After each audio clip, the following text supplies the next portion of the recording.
I need a news. What we're now witnessing in state after state after state. Watch this. If you count the legal votes, I easily win.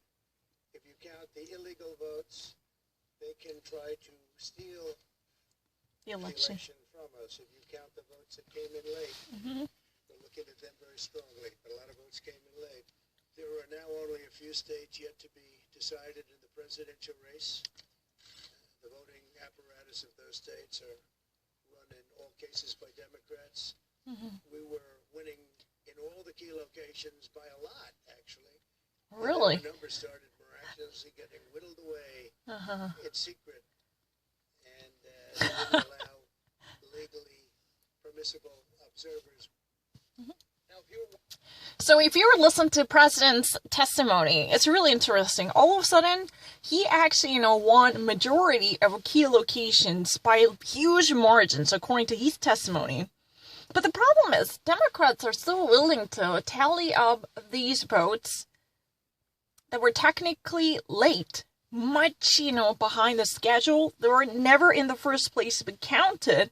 However, in a very stealthy way, there had been a presumptuous recognition of these late votes, so that those ballots are incorporated into the box.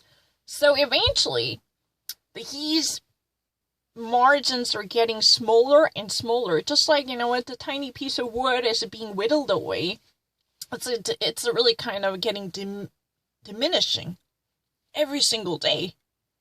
So he actually discusses the very legality and illegitimacy of Joe Biden's huge lead.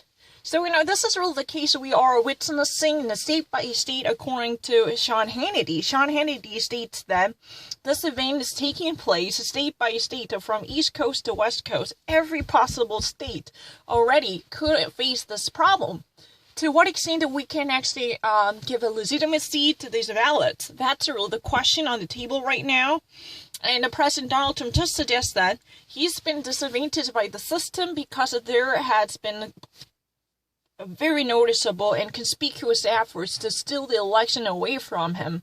But he's a really true winner. He pivots on the notion that he is already recognized as a winner, and especially from those hotly contested major battlegrounds, he already scored huge victories. However, these are taken away from him, according to his estimation, in a very mysterious way, because in the backdrop, more and more belated ballots are somehow coming in, and they were counted as a part of the ballot. Technically, they should have been put out. They should have been delegitimized, because they were not following suit of the legally valid ballots. So he is definitely willing to bring the case to court to talk about the validity. What he wants to tackle is legitimacy of these late coming ballots that were supposed to be outcast. As long as these are put aside, he could definitely claim the presidency easily. His re-election is not just up for grabs, but it's really a definitive lattice cinch, according to his testimony, so long as these late illegal ballots are discounted. However, these are not dismissed. That's a major point he's selling at this moment. He is not going to accept he's lost by making a concession speech. Hell no. He's been bracing himself for a major legal battle to delegitimize the so-called mail-in ballots that came much later. So we're going to actually see what would happen. That's the President Donald Trump's argument, not mine.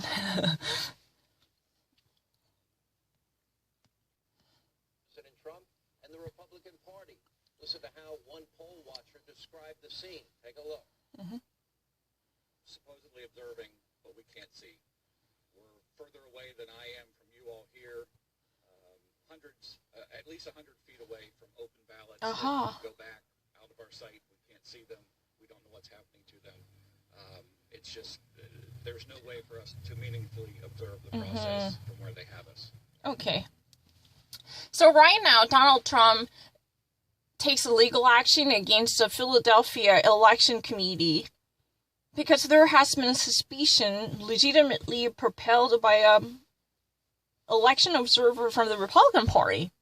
One observer right now makes a statement saying that he was asked to stay away, at least 100 feet away from the tally-up procedures. When ballots are being counted, he and his colleagues from the Republican Party were literally shunned out of the procedure. There was no meaningful or sincere or significant observation allowed from their party. Now, those commission members are all part of the election officials, but this observer who were supposed to be these observers from the Republican Party equally eligible for partaking in this procedures, they were actually being set out. So they've been actually now propelling such a suspicion that there had been a manipulation. Because of that, these neutral or opposite party members were asked to be out. I'm not really so sure there is a really party loyalty recognized. However, this person is somehow associated with the Republican Party, and this election observer particularly articulates his frustration because he was not allowed to be part of the tallying of procedures when ballots are being tabulated. He and his colleagues, who were supposed to be part of the scene, were asked to take a step back, at least keep the distance more than 100 feet within the 100 feet distance, which eventually meant the prevention of a meaningful observation. Because, from that distance, how would you actually see what's going on? It was basically walling up and protecting the very procedures from a neutral or a nonpartisan or at least politically antagonized parties from keeping an eye on the procedures. This is more like brewing another conspiracy. I'm not really so sure. But however, this person clearly suggests that there had been serious efforts to prevent any meaningful. Meaningful here means significant participation in the monitoring of a voting procedure and the counting method. I have to see that. This is really interesting. The Republican Party again actually says that there had been significant involvement coming from the Democrats to at least prevent any. I'd rather not repeat that one. But the Republican Party is right now also part of this litigation to hold the Democrats accountable, especially in the battleground state, Pennsylvania. The Philadelphia Election Commission Board is right now being sued. Why? Because there had been suspicion over the transparency of a tabulation. The actual tally has been conducted inequitably or not. That's really the question. There are certain witnesses, including the guy you just saw on TV, who clarifies that certain officials from the election office completely deterred him and his colleagues from being present in the room. That was not allowed, as if they've been conducting the operation in a very stealthy and in a covert way. They just really wanted to conceal something. They were not actually being frank and forthright. This was a problem.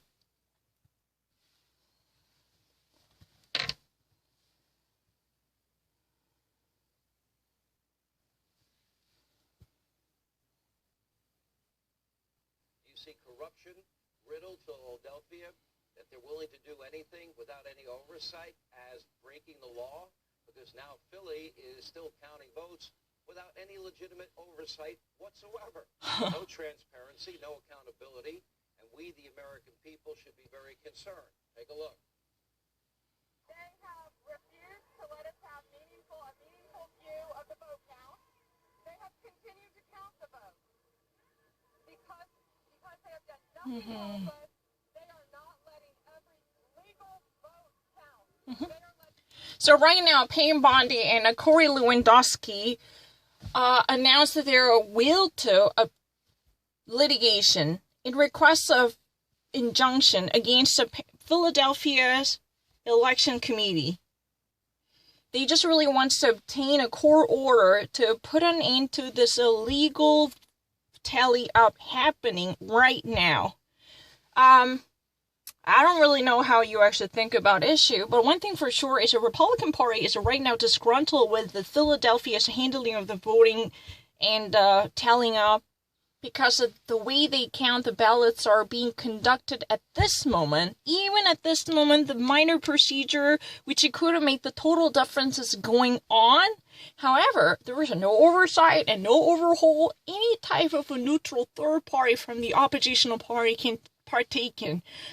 This conduct only begets more of suspicions because they're surrounded by the people like-minded. You know, who knows what's happening? They can stop the ballot box. They can actually bring some illegitimate ballots. Maybe these ballots are not simply registered. They were just actually manipulated, or they were just duplicated or replicated. Who knows? They can never actually withhold their suspicion because they think that this type of exclusive counting procedures should not be tolerated, which is really under the way right now. Technically, tallying up, tabulating efforts are right now under the way. These commissioners, election office members, and many of the volunteers who've been actually assigned to count each ballot manually, they're actually under operation right now. But the problem is, we have no legitimate observer who can probably pull off oversighting assignment. They're not there. There is no significant efforts to crack down on possible efforts to manipulate and rig the results. That is really the reason the Republican parties, technically the Donald Trump campaign, really moves ahead to file a lawsuit against the Philadelphia Election Count Committee to put an end to and terminate this type of one-sided tally up. That's just actually been announced because Payne Bondi and Corey Lewandowski announced that. Right now, that's been under the way. She's been actually having a bullhorn and yelling that this can never be accepted any further because there is no oversight and there is no overhaul, no meaningful, that means no significant, no in-depth partake is allowed because they are actually stealing the very procedure which should have been transparent and open to all. They have no right to close the door and lock up the door to create such a stealthy scene filled with smoke and mirrors. That's not right. They can never pull it off or snatch this result away from President Donald Trump, if and only if these illegal votes are discounted and dismissed, or they were just actually set aside because of their invalidity. Then President can easily be crowned with the throne. That's their viewpoint.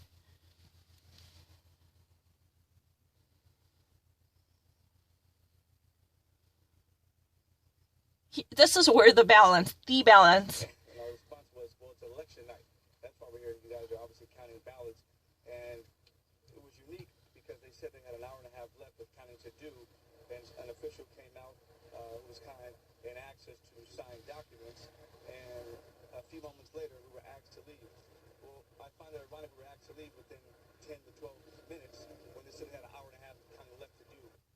So if these people observing are denied access to observe, how can anybody confirm, have faith, trust, confidence in the legitimacy of any ballot?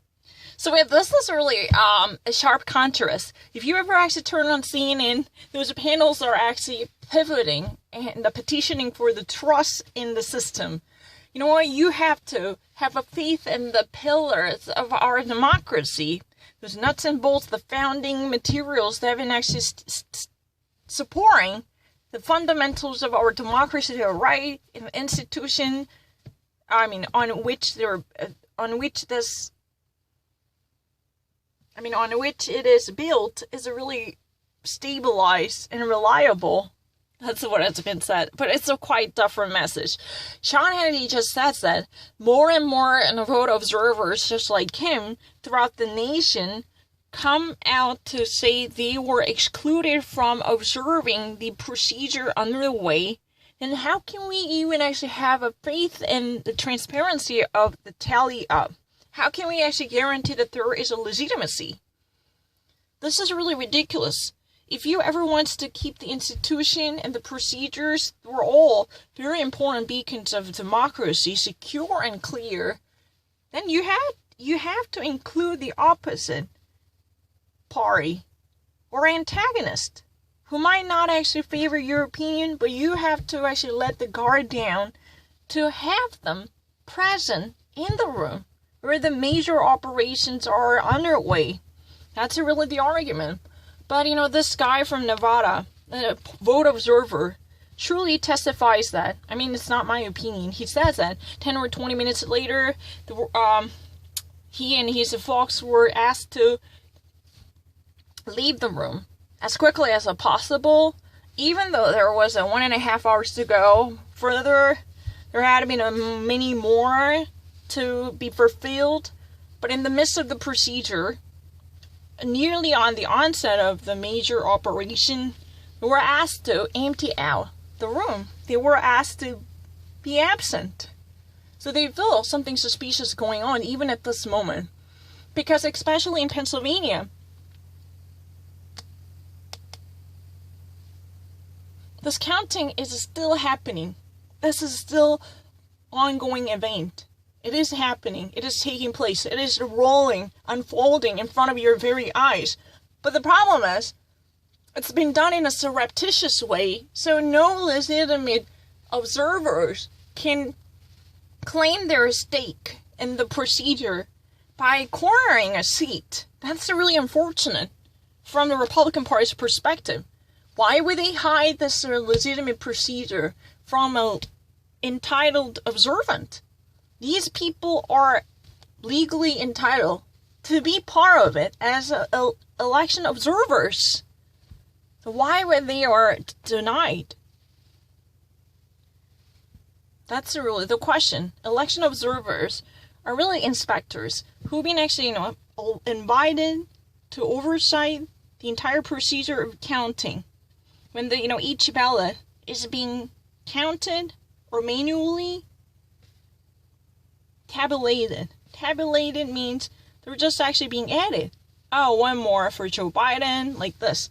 This type of enumeration is going on. Then there normally are certain slots reserved for opposite party or neutral third party observers, pre-arranged to function their role as election observers. That's what this democracy means to function. In the first place, the people adopt the system to guarantee that there are going to be checks and balances. No one-sided can sabotage and hijack the entire procedure. That's what it is. Either sabotage, harm the procedure, or hijack, somehow steal and kidnap the very system in favor of their candidate. That's not okay, alright? That's very shocking. Because, right now, if you actually turn on CNN, you're going to hear the very different voice. Johns, former Obama administration advisor, it says that you have to actually have a faith in the system unless you have a very tangible evidence to say otherwise. It would be better off to put or deposit trust in the system. That's how the system works. It's really okay to have an opposite party in power, but we should reserve a modicum of respect for each party. And even actually John King said that these are the major fundamentals that actually were set down by the framers of the Constitution and that had been part of the system for eons. They've been actually modulated, varying from time to time, but still, they are the major components of our democracy, and we should respect them. We should actually give a thought to them, because this had already endured the test of time. If there's any major flaw, we can actually reach a consensual agreement to repair them. But unless we actually, reach that consensus, we have to reserve a significant respect for that. That's a very interesting. Two different networks of talking points are actually from different words. I only wanted one.